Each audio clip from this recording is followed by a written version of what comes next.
नमस्कार। हमारी आज की वीडियो का विषय है व्यंजन संधि। मैं डॉक्टर सलील कुमार, एसोसिएट प्रोफेसर, आपका केआरएम डीएवी कॉलेज नकोदर की ऑनलाइन डीएवी डिजिटल पाठशाला में स्वागत करता हूं। व्यंजन संधि +1 आर्ट्स पंजाब शिक्षा बोर्ड मोहाली के संस्कृत विषय हेतु निर्धारित पुस्तक संस्कृत सौरभम में दिए गए पाठ्यक्रम के अनुसार हम यहाँ पर व्यंजन संधि के अंतर्गत पहले तो संस्कृत वर्णमाला स्वर व्यंजन को करेंगे, फिर अनुस्वार, अनुनासिक, विसर्ग, घोष और अघोष पर बात करेंगे। तत्पश्चात हम व्यंजन संधि की विधियों और नियमों एवं उदाहरणों को करेंगे। यहाँ पर हम सचुत्व विधि, षटोत्व विधि, शत्व विधि, लत्व विधि, जशत्व विधि, पूर्ण स्वन विधि, चतुर्व विधि, अनुनासिक विधि, अनुस्वार, पर्ण स्वन विधि, नत्व विधि और शत्व विधि को करने जा रहे हैं। इनको करने से पहले हम आपको एक विशेष सूचना देने जा रहे हैं कि पंजाब स्कूल शिक्षा बोर्ड मोहाली के +1 एवं +2 के संस्कृत छात्रों के लिए और गुरु नानक देव यूनिवर्सिटी अमृतसर के बीए के सभी सेमेस्टर की कक्षाओं के संस्कृत छात्रों हेतु संस्कृत पाठ्यक्रम से संबंधित वीडियोज सलील कुमार राजपूत नाम के यूट्यूब चैनल पर उपलब्ध करवाई जा रही हैं। इनका पूर्ण रूप से उपयोग कीजिए। अब हम आते हैं संस्कृत वर्णमाला पर। सबसे पहले हम करेंगे स्वर ए, आ, ई, उ, री, लिली, ए, ऐ, ओ, औ। तो ये हमारे संस्कृत में ये स्वर होते हैं, ये 13 स्वर होते हैं। हिंदी में 11 स्वर माने जाते हैं, जैसे हिंदी में ये री नहीं होता और ये लिली नहीं होता। तो संस्कृत में हम जो है 13 स्वरों को पढ़ते हैं। अब जो हमने स्वर किए हैं इनमें एक ह्रस्वर होते हैं, एक दीर्घ स्वर होते हैं। इसमें ह्रस्वर कौन कौन से होते हैं? ए, ई, उ, री और लिली, ये ह्रस्वर होते हैं। फिर होते हैं दीर्घ स्वर आ, ई, उ, री, ए, ऐ, ओ और औ। ये हमारे दीर्घ स्वर होते हैं, यानी कि 5 ह्रस्वर होते हैं और 8 दीर्घ स्वर होते हैं। इस प्रकार ये टोटल जो स्वर जो होते हैं ये 13 होते हैं। तत्पश्चात हम करेंगे व्यंजन कै, ख, ग, घ, ड़, च, छ, ज, झ, य, ट, ठ, ड, ढ, ण, त, थ, द, ध, न, प, फ, ब, भ, म, य, र, ल, व, श, स और ह। तो जो तो कै से शुरू होता है उसको कवर्ग कहते हैं। फिर जो च से शुरू होता है उसको चवर्ग कहते हैं। जो ट से शुरू होता है इसको टवर्ग बोलते हैं। तय से शुरू होने को तवर्ग कहते हैं और पै से शुरू होने वाले को पवर्ग कहते हैं। फिर है य, र, ल, व, इनको अंतस्थ कहते हैं। फिर श, स और है, इनको ऊष्म कहते हैं। तो ये जो है ना कै से लेकर ये मैं तक इनको वर्ग बोला जाता है। कै से लेकर इनको वर्ग बोला जाता है। कै का ये जो 5 वाले हैं ना इनको जो है वर्ग बोला जाता है, इसलिए कवर्ग, चवर्ग, टवर्ग, तवर्ग, पवर्ग बोला जाता है। और बाकी ये 4 और ये 8 है, य, र, ल, व, ये अंतस्थ होते हैं और ये जो है ऊष्म होते हैं। तत्पश्चात अब हम ये देखिए ये बिंदी है, अनुस्वार होती है, चंद्र बिंदु को अनुनासिक कहते हैं, इसको हम विसर्ग कहते हैं। तत्पश्चात एक होते हैं घोष, एक होते हैं अघोष। घोष कौन कौन से होते हैं? ग, घ, ड़, ज, झ, य, ड, ढ, ण, द, ध, न, ब, भ, म और य, र, ल, ब और है, इनको हम घोष कहते हैं। यानी कि जो हमने जो वर्ग किए ना, यानी वर्ग का तीसरा चौथा पांचवा, गैग है अड़े, जैज है ये, डेड है ने, दैद है ने, बै भै में, और य र ल बै और है, इनको हम घोष कहते हैं। तत्पश्चात जो इनके अलावा जो बचते हैं उनको अघोष कहते हैं, जैसे कि कै ख, चै छ, टै ठै, तै थै, पै फै और शै शै और सै, ये अघोष होते हैं। यानी कि वर्गों के पहले दूसरे कै ख, चै छ, टै ठै, तै थै, पै फै और ये जो है श श और स, इनको हम जो है अघोष कहते हैं। जो अब यदि हमें घोष और अघोष का हमें ये पता चल गया है, और कवर्ग, चवर्ग, टवर्ग, तवर्ग और पवर्ग, इनके बारे में यदि हमें पता चल गया है तो संधि करनी बहुत आसान है। यानी कि ये बस है, अब हम संधि पर आते हैं तो आपको पता चल जाएगा कि हमने इनकी बातें क्यों की थी। अब है, पहले तो अब हम समझेंगे कि व्यंजन संधि होती क्या है। यदि किसी व्यंजन का किसी स्वर या व्यंजन से मेल हो, इन दोनों का मतलब कोई किसी व्यंजन का के आगे कोई स्वर आ जाए या व्यंजन आ जाए, तो उस मेल को हल संधि कहते हैं। हल संधि की मुख्यतः विधियों के नियम एवं उदाहरण निम्नलिखित हैं। तो हम सबसे पहले करने जा रहे हैं सचुत्व विधि। अब सचुत्व विधि में क्या है, वो कहते हैं स हो या तवर्ग, स या तवर्ग के बाद में श या चवर्ग आ जाए। अब ये देखिए, स या तवर्ग क्या होता है, तै थ दै धै न, अभी हमने इसके बारे में बात की थी। चवर्ग क्या होता है, चै छ जै झै य। सा या तवर्ग के बाद में शा या चवर्ग आ जाए तो हम परिवर्तन करते हैं, ये जो स था इसको शा में और तवर्ग को चवर्ग में बदल देते हैं।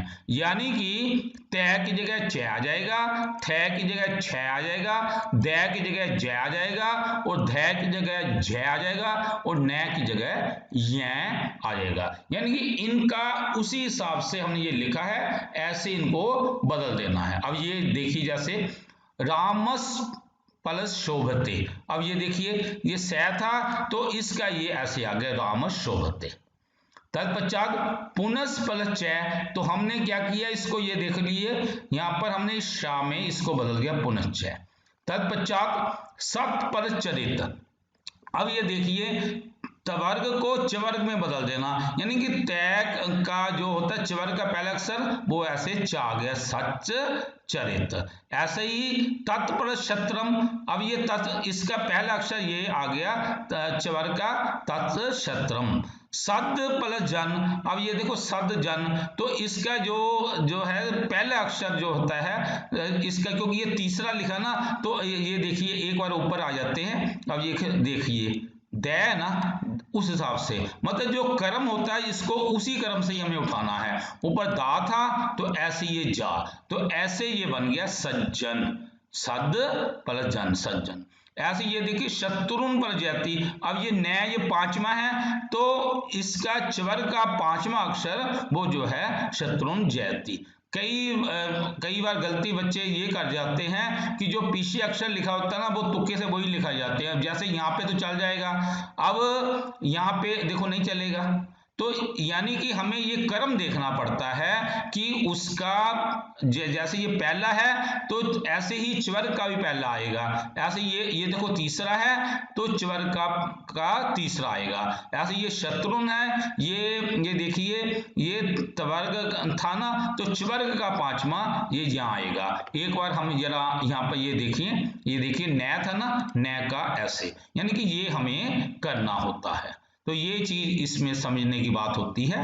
तत्पश्चात षटुत्व विधि, यदि आपको ये जो सचुत्व विधि यदि आपको ये पता चल गई है तो ये भी बड़ी आसान है विधि करनी। अब ये देखिए इसमें क्या है, सा या तवर्ग के बाद में शा आ जाए या तवर्ग आ जाए, ये देखिए ऐसे ट्वर्ग आ जाए तो सा को शा में और ट्वर्ग को ट्वर्ग में, यानी कि ता की जगह पर टा, था की जगह पर ठा, दा की जगह पर डा, धा की जगह पर ढा और न के स्थान पर न हो जाता है। ऐसे मतलब इन्हें बदल देते हैं।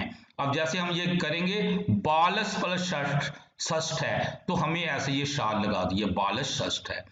रामस प्लस टीकते, ऐसे ही हमने ये देखिए इसके स्थान पर हमने वो शाल लगा दिया।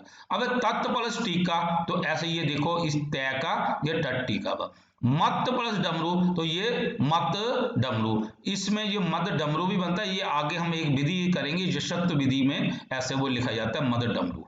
तो हमने पहले लिख देखो कि किताबों में मद डमरू याद बच्चों को याद होता है कि ये मत, एक्चुअली इसका देखो ना पहला के हिसाब से ये टाई आएगा, लेकिन आगे हम विधि करेंगे जशत्व तो आपको ये पता चल जाएगा ये तीसरा कहां से आया है। तत्पश्चात दुष्ट प्लस तय दुष्ट है, कृष प्लस न कृष्ण है। तो इस प्रकार हमने ये षटोत्व विधि को कर लिया है।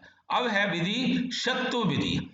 ता या दा के बाद में यदि शा आ जाए, देखो ता या दा के बाद में यदि शा आ जाए तो ता और दा को चा में बदल देते हैं, इसको ऐसे ये बदल जाता है। और शा को छा में, यानी यहां पर दो चेंजेस होंगी। एक तो चेंज होगी यानी दा और ता की जगह शा की एक होगी चा की चेंज, एक होगी छा की चेंज, ऐसे दो चेंजेस। अब ये देखिए तत्पर शिव, सबसे पहले तो हम ता को चा लगा दिया, फिर ये शा जो था ना इसको छा में बदल देना, यानी तत्शिव। यहाँ पर दो चेंजेस हैं। मृत पर छटकिम, ऐसे मृत छटकिम, ये ऐसे ही है ना। ये अब ये देखो मृच भी हो सकता है तो भी हमने ये ऐसे ही लगाना है। मृत आ जाए या मृच आ जाए तो हमने उसको ऐसे बदल देना है। तत्पश्चात वृत्त पर शिला है या वृक्ष पर शिला है तो हमने पहले तो ता और उसकी जगह में चा लगा दिया, फिर ऐसे ये शिला ऐसे वो कर देना। फिर तत् पर श्रुत्वा है, अब ये देखिए यह तत्श्रुत्वा है तो ये देखिए हमने पहले तो चा लगा दिया तत् की जगह, फिर श्रु की जगह छा, ऐसे ऐसे श्रुत्वा और नीचे ये री की मात्रा है तत् श्रुत्वा, ऐसे हमें ये करना होता है। इन उदाहरणों में पहले शतुत विधि से ता को चा हुआ है, फिर शत विधि से संधि हुई है, तो ऐसे हमें इसका ध्यान रखना है। तत्पश्चात अब हम आते हैं लत्व विधि पर। लत्व में क्या होता है, ता, था, दा और धा के बाद में यदि ला आ जाए तो हमें इनके स्थान पर ला कर देना, मतलब इनमें से कोई भी आ जाए ता, था, दा, धा, तो हमें सबसे पहले जो है कि भूल जाना कुछ भी है हमें इनकी जगह पर ला लगा देना है। अब जैसे तत्व प्लस लीन है तो ये बन गया तल्लीन, सुहद प्लस लाभ सुहल लाभ, तो ऐसे ये बदल देना है। फिर यदि वो कह रहे हैं इससे लत्व का ही अगला पार्ट है कि यदि न के बाद जैसे ना त्वर्ग में था ता था दा धा ना, तो वो इसी कारण उसका ही भाग है ये। न के बाद में यदि लय आ जाए तो न के स्थान पर अनुनासिक लय होता है। अनुनासिक लय का मतलब होता है कि हमने उसकी जान पर उसके स्थान पर तो एक चंद्र बिंदी डाल देनी है और लय और जो ला तो कर नहीं है। अब ये देखिए विद्वान लिखती, ये देखो ऐसे ऊपर चंद्र बिंदी आ गई और ला भी आ गया, ऐसे लिखती आ गया। तो ये करना होता है यदि न के स्थान पर लय आ जाए तो न के स्थान पर अनुनासिक लय यानी कि चंद्र बिंदी प्लस लय, तो ऐसे हमें ये लत्व विधि का हमें करना होता है। तत्पश्चात है जशत्व विधि। जशत्व विधि में क्या होता है कि यदि वर्ग के प्रथम अक्षर के बाद में कोई स्वर आ जाए, प्रथम अक्षर है, प्रथम अक्षर देखो वर्गों के प्रथम अक्षर का, चा, टा, ता और पा, ये वर्गों के प्रथम अक्षर है। इनके बाद में कोई स्वर आ जाए या घोष आ जाए। घोष का अर्थ हमने आपको पहले किया था, घोष किसको कहते हैं, वर्ग का तीसरा, चौथा, पांचवा अक्षर तथा या, रा, ला, बा और हा, इनको घोष कहते हैं। तो हमें क्या करना होता है, वर्ग के प्रथम अक्षर को तीसरा अक्षर कर देते हैं वर्ग के प्रथम, तो यानी कैसे तीसरा करेंगे, का की जगह पर गा, चा को जा, टा को डा, ता को दा और पा को बा, ऐसे हमें ये बदल देते हैं। यानी प्रथम को तृतीय में हम बदल देते हैं, यानी हमें ऐसे क्रमशः ये ध्यान में रखना चाहिए। यानी इसलिए हमने आपको पहले जो है स्वर व्यंजन को पढ़ाया था कि उनको ऐसे आपने ध्यान में रखना है। कवर क्या होता है, चवर क्या होता है, ऐसे क्रम से। अब ये देखिए दिक् प्लस अंबर, अब का ये दिगंबर कैसे बना, ये देखो गा में एल ए पिछला जुड़ गया तो ऐसे दिगंबर, ये बन गया दिगंबर। तो ऐसे इसको ये ध्यान में रखना है। अभी देखो अच प्लस अंत अजंत, देखो कैसे बना, चा का जा में ए ऐसे अजंत। फिर है षट प्लस विंशति षड विंशति षट, अब ये थे ना, ये जो स्वर थे, स्वर तो जुड़ जाते हैं और व्यंजन को ये साथ में लगाना होता है, तो ऐसे ये षड विंशति ये बन गया। तत्पश्चात जगत प्लस गुरु जगद गुरु, अप जय अब जय, जयत प्लस रथ, अब ये देखो लिखने का ये ढंग है ना, जयद रथ। अब क्योंकि राज होता है ये दा में ऐसे लिखा जाता है जयद रथ, तो ऐसे ये हमें करना होता है। मत प्लस डमरू मद डमरू, मत प्लस डमरू मद डमरू। तत्पश्चात पूर्ण स्वन विधि हम करने जा रहे हैं। वर्ग के प्रथम अक्षर के बाद यानी का, चा, टा, ता और पा, ये वर्ग के प्रथम अक्षर हैं, इनके बाद में यदि है आ जाए तो वर्ग के प्रथम अक्षर को हम जशत विधि के मुताबिक तीसरा अक्षर तो करते ही हैं, यानी का गा ऐसे ये है ना, का को गा, चा को जा, टा को डा, ता को दा और पा को बा, ऐसे तीसरा तो बनाते हैं। साथ में एक और चेंज है कि हा के स्थान पर उसी वर्ग का चौथा भी कर देना है, यानी कि देखो का चौथा घा, चा का चौथा झा, टा का चौथा ढा और ता का चौथा धा और पा का चौथा भा, ऐसे हमें बदल देना, यानी तीसरा भी करना है और चौथा भी करना है। जो पहले की जगह तीसरा और है के स्थान पर जो था ना उसी वर्ग का चौथा हमें करना है। तो ये था ना कि जैसे जसत विधि वर्ग के प्रथम अक्षर के बाद घोषान में प्रथम अक्षर को तीसरा अक्षर होता है, जैसे हम वो कर रहे हैं। अब जैसे ये देखिए बाघ प्लस हरि बाघ घरी, बाघ पर ये देखो तीसरा भी कर दिया, चौथा। यदि हम अकेली जशत विधि बनाना चाहते हैं तो वो रहने दो, बाघ हरि ऐसे तीसरी विधि है। तत्पर हितम तद धित, ये देखो हमने इसके चौथा लगा। यदि जशत विधि लगाना चाहते हैं तो ये वैसे ही ये विधि रहेगी तद हित, इसे तीसरा और ऐसे हम कर सकते हैं। तो ये हमारी मर्जी पर है कि हमें जसत विधि लगानी है या पूर्ण स्वन विधि। जसत विधि लगाएंगे तो ये तीसरा हो जाएगा, नहीं तो हमने पूर्ण स्वन विधि के मुताबिक तो हमने ये तीसरा भी किया है और ये चौथा भी किया है, ये हमारी मर्जी पर है।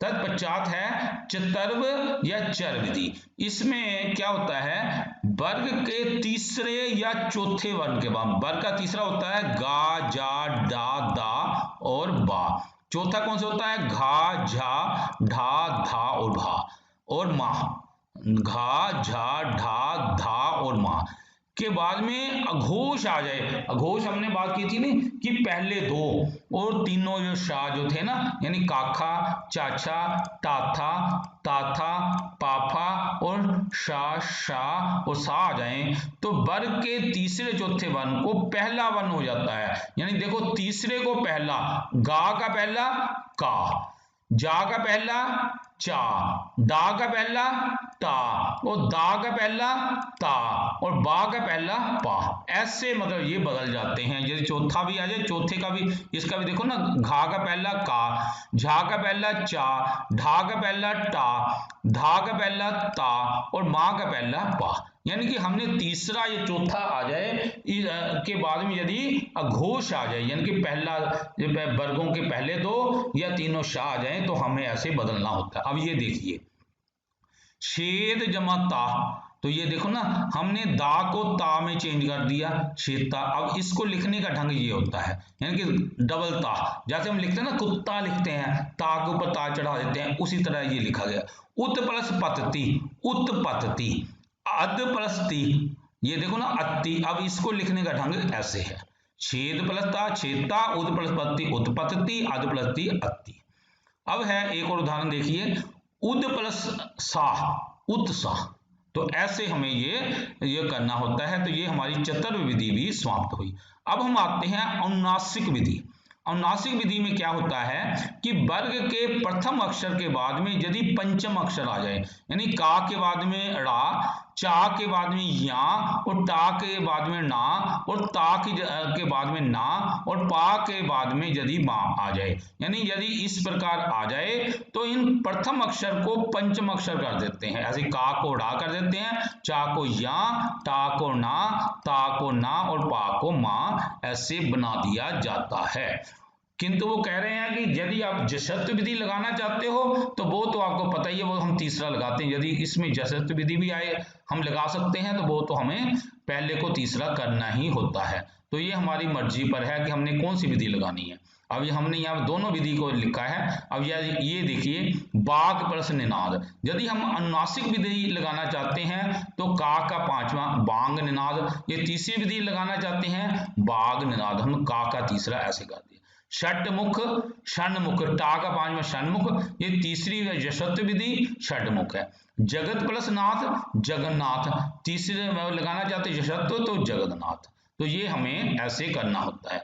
यह नियम मतलब वैकल्पिक है, हमारी चॉइस पर है, किंतु प्रत्ययों के साथ संधि करते हुए केवल अनुनासिक विधि ही लगेगी। यानी कि इसके बाद में जैसे हम जमा के बाद में यदि कोई प्रत्ययवाची शब्द है तो उनमें हमें थोड़ा सा ध्यान रखना होता है। अब जब बाग प्लस मियम ये प्रत्यय है तो हमें इसमें सिर्फ अनुनासिक विधि ही लगानी है। हमने यहाँ पर जो है अनुस्वार विधि नहीं लगानी, अनुनासिक मतलब पांचवा अक्षर ही करना। बाक प्लस मियम बांग मियम, तत् प्लस मात्रम तन मात्रम, संपद प्लस न संपन्न, अप प्लस मियम अमम्यम। तो इस प्रकार हमें ये करना होता है, मतलब इनके साथ जो है ना मियम मात्रम न मयम के साथ हमें सिर्फ अनुनासिक विधि को ही लगाना है। बाकी में हमने हमारी चॉइस पे था कि हम कोई भी विधि लगा सकते हैं। तत्पश्चात अब हम आते हैं अनुस्वार विधि और पर्णस्वन विधि। अनुस्वार विधि क्या होती है, मैं या न के बाद में यदि कोई व्यंजन आ जाए तो मैं और न को अनुस्वार, हमें मतलब अनुस्वार लगा देना है, हमें जो है कि एक बिंदी सी लगा देनी है। और कहते हैं या अथवा माने या मैं के बाद व्यंजन को उसी वर्ग का पंचम अक्षर भी कर देते हैं। यदि मतलब हमने अनुस्वार नहीं लगाना तो हम उसी वर्ग का पांचवा अक्षर भी लगा सकते हैं। तो यदि पंचम लगा देंगे तो विधि का नाम हो जाएगा पर्णस्वन, यदि हम अनुस्वार लगाएंगे तो विधि का नाम हो जाएगा अनुस्वार विधि। तो हमने ये दोनों को ही हमने किया है। जैसे कार्यम प्लस कुरु, अब यहाँ पर देखिए अनुस्वार लगा दिए कार्यम कुरु, यदि इसका हम पांचवा लगाने, देखो ना का पांचवा ये है ना अड़ा होता है ना, कार्यम कुरु, कार्यम कुरु ये बन जाएगा कार्यम कुरु। धर्मचर धर्मचर, तो ये ना चा का पांचवा। शीघ्रम चलती शीघ्रम चलती शीघ्रम चलती, तो ये जो है ना चा का पांचवा। नदीम प्लस तरती, ये देखो ऊपर हमने बिंदी अनुस्वार डाल दिया, और यदि हमें ये ता का पांचवा नदीन तरती। फिर है अहिम प्लस पठामी, तो ये ऐसे ही बन गया अहिम पठामी। यहाँ पर ये देख लीजिए हमने पांचवा अक्षर ऐसे हमने ये डाल दिया है। तो इस बात का हमें ये ध्यान रखना है। एक और पांचवें का ये देख लो, हमने ये देखो कार्यम प्लस कुरुतु, कार्यम कुरुतु, धर्मम प्लस चर, ये बन गया धर्मंचर। शीघ्रम प्लस चलती, ये बना शीघ्रम चलती। तत्पश्चात हमने नदीम प्लस तरती नदीम तरती, और अहिम प्लस पठामी अहिम पठामी। तो हमने इस प्रकार यहाँ पर ये अनुस्वार विधि और पर्णस्वन विधि को किया है। अब इसके अलावा कहीं थोड़ा सा फर्क है कि अनुस्वार विधि में, अब यहाँ पर देखो ना, यहाँ पर सिर्फ अनुस्वार विधि ही लग सकती है, यहाँ पर पर्णस्वन विधि नहीं लग सकती। ये देखिए ना सत्यम बदल, क्योंकि इस बा का पांचवा अक्षर नहीं होता, आपको पता ना, या रा ला वाह ये चार ही होते हैं ना, इस कारण यहाँ पर पर्णस्वन विधि नहीं लगेगी, सिर्फ अनुस्वार विधि ही लगेगी, सत्यम बद। पत्रम लिख, ऐसे ही अब ये देखो ना या रा ला वाह, ये चार ही होते हैं ना, इसमें पांचवा नहीं होता, इस कारण हम यहाँ पर अनुस्वार विधि ही लगाएंगे, यहाँ पर पर्णस्वन विधि लग ही नहीं सकती। अब है आगे वो कह रहे हैं विशेष ध्यान करने वाली बात है, ध्यातव्य है। परंतु मैं के बाद में यदि कोई स्वर आ जाए तो मैं को अनुस्वार या पंचम अक्षर नहीं होगा। यानी कि मैं हमने अभी किया था व्यंजन, यदि मैं के बाद में यदि कोई मतलब जो है स्वर आ जाए तो ना तो अनुस्वार लगेगा ना पंचम अक्षर लगेगा, मैं के बाद में जो भी कोई स्वर है ना उसमें वो मिल जाएगा। अब जैसे सम पर इच्छा समीक्षा, अहिम पर इच्छामि अहम इच्छामि, ग्रामम अगच्छत ग्रामम गच्छत, ऐसे हमें मतलब साथ में ये जोड़ देना है, मतलब इसको कोई हमने अनुस्वार नहीं लगा सकते और ना ही हम पांचवें वो पंचम अक्षर लगेगा। तत्पश्चात विधि का नाम है नत्व विधि। री रा और शा के बाद में यदि न आ जाए, री रा और शा के बाद में यदि न आ जाए तो न के स्थान पर न हो जाता है। फिर वो कह रहे हैं कि भले ही इनके मध्य में कोई स्वर आ जाए, कोई कवर्ग आ जाए, पवर्ग आ जाए या वाह और हा आ जाए तो भी मत चेंज हो। सिर्फ फर्क ये है न पदांत नहीं होना चाहिए, मतलब न हलंत वाला नहीं होना चाहिए, न कंप्लीट होना चाहिए। तो मतलब ये री रैश के बाद न को न हो जाता है। अब देखेंगे एग्जाम्पल तो आपको पता चलेगा। अब जैसे है पितृ प्लस नाम, ये हमने ये देखो ये न को न कर दिया पितृ नाम। पूर्ण, अब ये पूर्ण, ये न को न, कृष्ण, ये देखो ना इसको जो है न हो गया। निरपेन, अब देखो एक यहाँ पर पड़ा है न उससे दूर है, हम तो आमतौर पर संधि जो करते हैं ना कि जमा के पहले वाले और अगले वाले को करते हैं, अब न दूर पड़ा हुआ है तो भी ये चेंज हो गया, क्योंकि हमने अभी रूल में पढ़ा था ना कि री रैश है के बाद में न आ जाए और न के स्थान पर न हो जाता है, भले ही इनके मध्य में कोई स्वर आ जाए, कवर्ग आ जाए, पवर्ग आ जाए, या और भय और है आ जाए। तो इस कारण यहाँ पर अब और भी एग्जाम्पल है। अब देखिए राम प्लस अयन रामायण, देखो रै कहाँ पड़ा हुआ है, उसके बाद स्वर है, फिर ये देखो पै का पवर्ग का मैं आ गया, फिर स्वर आ गया, फिर ये देखो यह आ गया और न कितनी दूर पड़ा है तो भी चेंज हो गया। यानी इसमें ये बात का हमें ध्यान रखना पड़ता है। हर्ष पर एन, अब देखो न दूर पड़ा है हर्षेन, तो ऐसे हमें ये नत्व विधि। उसी प्रकार ऋण रन कृष्ण रामेन पुष्पानी चोर्यानी, इसी नियम से न को न हुआ है और रामान का न पदांत है, इसलिए यहाँ पर न को न, क्योंकि देखो यदि न हलंत वाला है तो वहां पर चेंज नहीं होगी, वहां पर न नहीं होगा। मतलब इस बात का ये आपने ध्यान रखना है।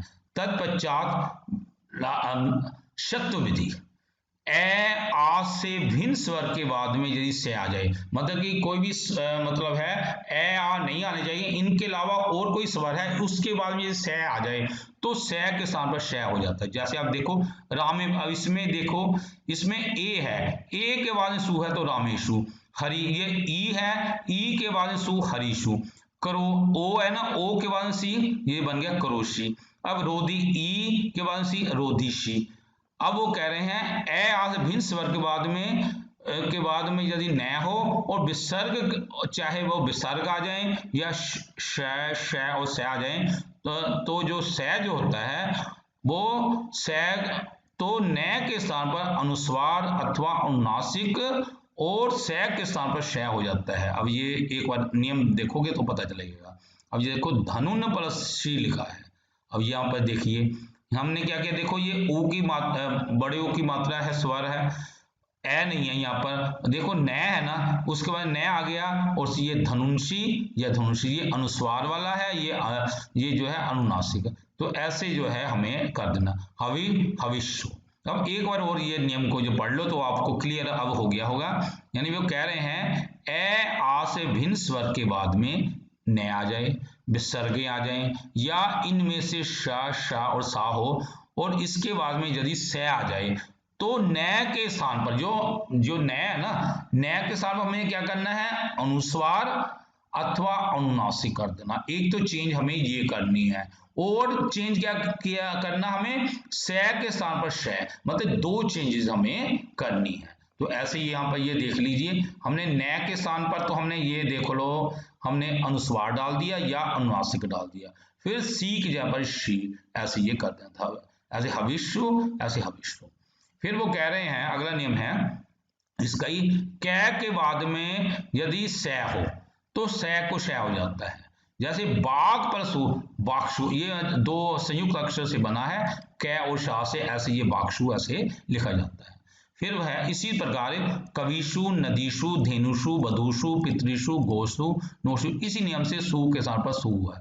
किंतु राजसु, लतासु आदि में सु ही रहा, क्योंकि वहां पर सु से पहले क्या था, जय में ए है और लता में ये आ है, से पहले ए और आ है, इसलिए यहां ये नियम नहीं लगा है। तो इस प्रकार हमने यहाँ पर संधियों को समाप्त कर लिया है। अब हम इसके अभ्यास माला पर आएंगे। निम्नलिखित शब्दों में से किन्हीं तीन के साथ संधि कीजिए और संधि का नाम भी लिखिए। अब ये देखिए, तत् प्लस लीन, तल्लीन बना दिया, तो ये लत विधि हमने ला का प्रयोग किया ना, तल, ये ऐसे। फिर है दिक प्लस अंबर, दिगंबर, ये देखो ना, का तीसरा किया ना, तो जशत विधि आ गई। बाक प्लस निनाद, अब जो का पांचवा किया है तो ये अनुनासिक विधि आ गई। पितृ प्लस नाम, अब ये देखो न को न किया है इसलिए नत विधि आ गई। अब ये है रामेशु, अब रामेशु, अब ये सु का शु किया इसलिए ये शब्द विधि आ गई। अहम प्लस पठामी, अब यहां पर हमने मैं के स्थान पर अनुस्वार डाल दिया इसलिए अनुस्वार विधि आ गई। अब तत्पश्चात निम्नलिखित संधियों में से किन्हीं तीन संधियों का विच्छेद कीजिए और संधि का नाम लिखिए। अब यहाँ पर देखिए धनुषी लिखा हुआ है, यानी कि ये अनुस्वार किसके स्थान पर आया है, न के स्थान पर, और शी ये सी के स्थान पर, इसलिए ये शत विधि है। फिर रामायण, राम प्लस अयम, ये नत्व विधि है, ये देखो न के मतलब हुआ किसके, न के स्थान पर, इसलिए नत्व विधि। शीघ्रम चलती, ये देखिए शीघ्रम चलती, ये मैं जो हुआ ना, ये इसकी जगह पर मैं के स्थान पर ये अनुस्वार आया है इसलिए अनुस्वार विधि। विद्वान लिखती, अब यहाँ पर ये देखिए न के स्थान पर ये अनुस्वार और अनुस्वार लप्त हुआ है इसलिए लप्त विधि का प्रयोग हुआ है। अब जय, अप प्लस जय, अब यहाँ पर ये देखिए पा की जगह ये तीसरा ये हुआ है इसलिए जशत विधि का प्रयोग हुआ है। बाघ प्लस हरि, अब ये यहाँ पर देखो का तीसरा भी हो गया और है के साथ पर ये चौथा भी हो गया, यानी कि यहाँ पर विधि जो है पूर्व सन विधि का प्रयोग हुआ है। तो इस प्रकार हमारी ये संधियां जो थी पाठ्यक्रम के अनुसार हमने समाप्त कर ली हैं। इति शुभम। प्रिय साथियों, यदि आपको ये वीडियो पसंद आया हो तो कृपया लाइक, कमेंट और शेयर अवश्य करें। यदि आपका कोई सुझाव हो तो कृपया हमारे व्हाट्सएप नंबर 9417347739 पर सुझाव लिखिए। कृपया हमारे चैनल सलिल कुमार राजपूत को सब्सक्राइब भी करें। धन्यवाद।